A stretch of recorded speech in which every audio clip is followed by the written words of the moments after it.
Hello everyone, শুভ রথযাত্রা। আর জগন্নাথ দেবকে কে কে দর্শন করেছো একটু জানিও। আর এটা ছিল রথের দিনে ছোট্ট একটা রথ বানানো হয়েছিল, সেখানে দেখো আমার ননদিনীরা সবাই মিলে বানিয়েছিল। আর আমি একটু সাথ দিয়েছিলাম জাস্ট ভিডিও করতে। তো দেখো শাঁখ বাজাচ্ছিল, ধূপ দিল, ওরাই সব কিছু পুরো রথটাকে ওরাই সাজিয়েছে।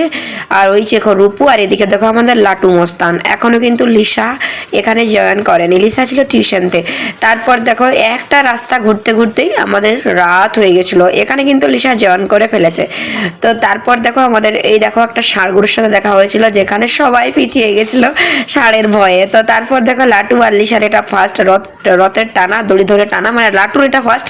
আর লিসা 1 বছর পেয়েছিল, কিন্তু মনে হয় ও ভয়ে আর রথের কাছে পৌঁছায়নি। তো যাই হোক, তোমরা কে কে এইভাবে রথ সাজিয়েছো, রথ টেনেছো একটু জানাবে। আর এখানে রথ হচ্ছে দাঁড়িয়েছিল, যারা আশেপাশে যারা ছিল আমাদের পাড়ার, ওরা প্রত্যেকে বেরিয়েছিল, প্রণাম করছিল, টান দিচ্ছিল। তো চলো টাটা বাই, কেমন লাগলো জানিও।